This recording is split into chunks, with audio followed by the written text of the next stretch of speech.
Superman issue number 1. That's right, folks. It's finally happened. For the first time in what feels like ages, Superman is getting the opportunity to be a top tier character again. I know that's weird to say because he's never been out of the zeitgeist, and of course, we'll never go a day in our lives without a Superman something. But it feels like finally the character is being pushed in a positive direction in a way that works. The stigmas around the character are being moved aside. Brand new number 1, new creative team. No more of the other stuff. Look, I liked the World stuff a lot. That was so fun and cool, but it just feels like that didn't have like the big oomph where everyone was reading it. So weird to say about a Superman book. And of course, having John Kent be on Earth for a while made him like the lead in that kind of capacity, but a Clark Kent book is back with the title of Superman.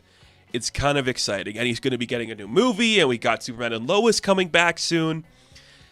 It's happening, folks. He's taken the place he should have always had forever, and that is the top tier character. But the fact that it's Batman is weird. But here we are. We're doing it. We're finally doing it. Really nice. So let's get into this book. Now, we open up in Smallville sometime in the past. The Kents are talking about the music that their son's listening to. He's listening to some loud music, Martha thinks it's Pete. He's being a bad influence, making Clark listen to some music. But we just see that Clark is just distracting himself from the world, and that's what he does when he listens to music. He uses it as a way to keep himself on a different task, which is kind of interesting. Fun thing to see. So, cut back to the present day. Superman is in the midst of a battle with Livewire, and it's just gorgeous to look at. So beautiful. This is like a really good interpretation of Superman. He's big, bulky, a big-chinned guy with some really nice sweeping hair. I like the designs for all the characters in this issue. It looks really clean. Just in the midst of a fight with Livewire. Classic character. Awesome. It looks great. Presented perfectly. We see like a news report that Livewire is lashing out after her podcast, Shock Talk, was canceled from streaming platforms, and she's pissed off.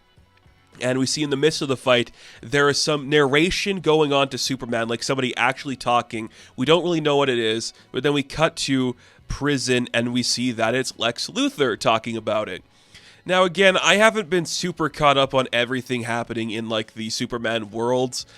Lex is in prison. I know he was kind of in that John Kent book I didn't read all of, so cool. Good to know where he is. He's just an inmate who's talking to himself and everyone thinks he's crazy. I'm just going to bury the lead. He is the voice that Superman is hearing. I think it's kind of obvious with like the green outline for the bubble that you can figure out it's Lex. Making Lex a central figure in this story, which is a really cool thing to see. I do enjoy that. You also see the prison that Lex is inside has guards that are kind of wearing like the armor that he built, which is kind of cool. And we just cut back to the fight. We see that Superman saved the day. They're locking up Livewire. She's going to Strikers, and Superman meets Chief Kekoa. I don't know how you'd pronounce his name. Very, very distinctive look.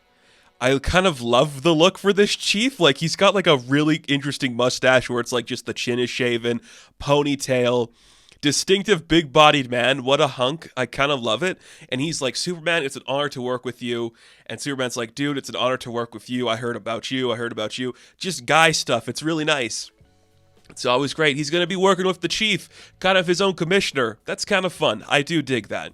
He's like, look, I'd love to stay in chat, chief, but I hear there's a job for Superman out there. So Clark flies away, and we kind of get a montage of the things he's been doing, like he officiates a wedding, and he takes pictures, and he has a good time. He's holding up the car for them to fly away. It's so cool. What a Superman thing to do. Uh-oh, I just fought Livewire. What? Someone's missing from a wedding? The officiant ran away. What are we going to do? In comes Superman just to do it. Could you imagine just living in that world, and you're just like, I can't get married today. The officiant's not here. And then Superman shows up. That would just be amazing. I love how distinctive every single character in this book looks. It's fantastic. We cut back to the Daily Planet. Clark's typing away, making his article and all of that kind of stuff. He's listening to a playlist. He's got wireless headphones, but he's listening to it on like a CD player, which is kind of cool. Very fun. Again, when he needs to escape the world, that's what he does. I like how Clark's just wearing big, bulky clothes to make it look like he's smaller. That's really cute. In comes Jimmy Olsen. Hooray, he's back. And he's like, I just moved in with my girlfriend. We're having the time of our lives. That's a holdover from the, what was it, the Lieber and was it Fraction that wrote the Jimmy Olsen book? I can't remember. Great book, though. Cool. They're like, look, I got to make this deadline, Jimmy. I don't know if I could do it. He's like, hey, I'm sure the new boss will go easy on you. And she's like, no, think again. And that goes to all of you. Yeah, I'm in charge while Perry's gone. Lois Lane, the editor-in-chief. A story that makes so much sense, and I'm so glad we're doing it. She's screaming at everybody like, just get to work, get it done.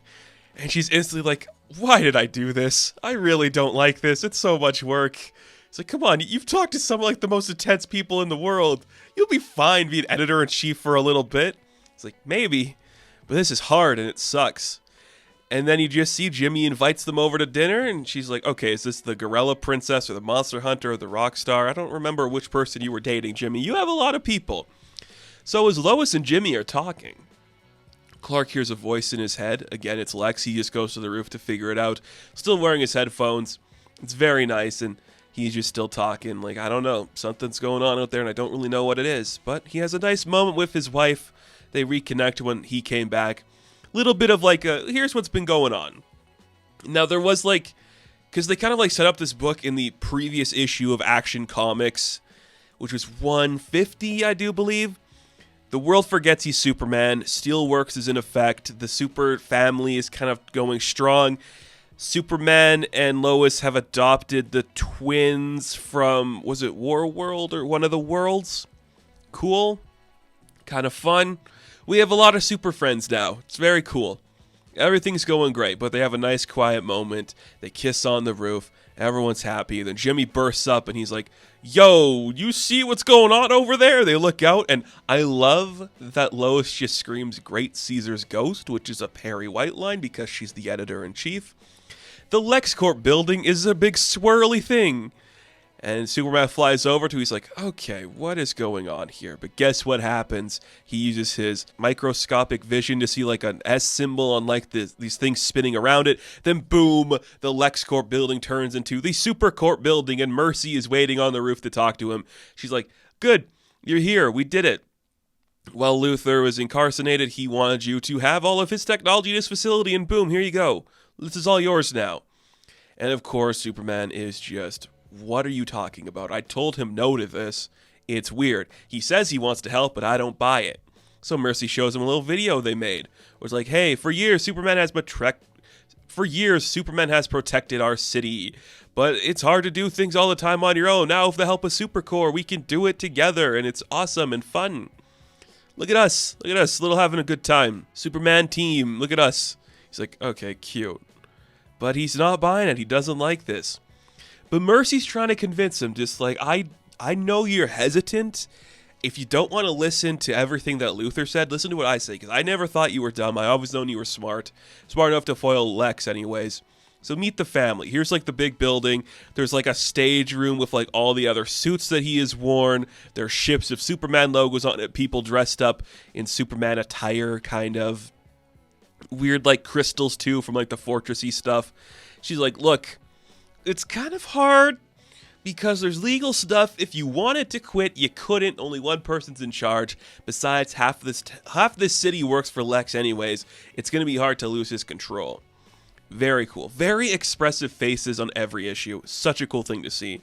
But you just see that Mercy's like, look, there's also one really cool invention that was made because, you know, Lex knew how much you liked the hologram of your birth father, Jor-El. He thought it'd be cool to make one of himself. So we have like a holographic, like Jor-El looking thing, but it's actually Lex, and that is where Superman has enough. And he's like, that's great, but I'm going to go have a talk with Lex myself.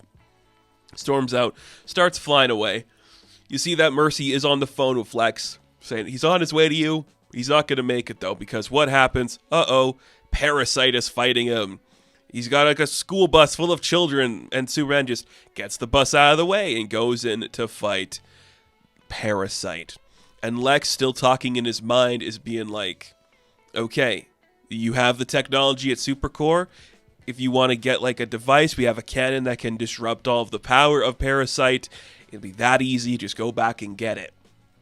But of course, Superman's like, I'm not going to do that. He hits Parasite, sends him away. No, he doesn't even hit him. He just stomps the ground, shoots him into the woods. He's like, look, whatever Lex did to you, Rudy, I can help you. We can get you back to Star Labs. You're like, it wasn't Lex that did this to me. And you see, like, Parasite is split off into, like, a bunch of disgusting little versions of itself, kind of symbiotic, you know, kind of fun.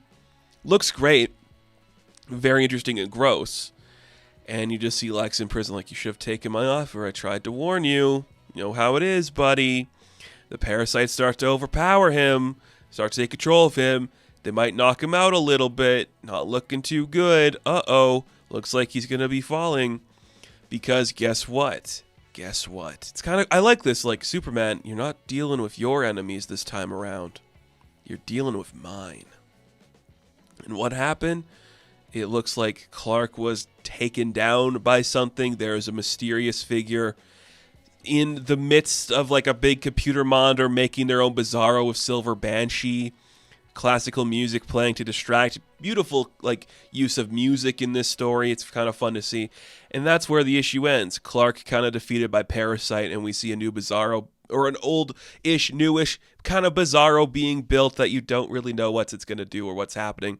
Looks great, though, and we're fighting Lex's villain. So is Metropolis's new hero? I guess we'll find out, won't we?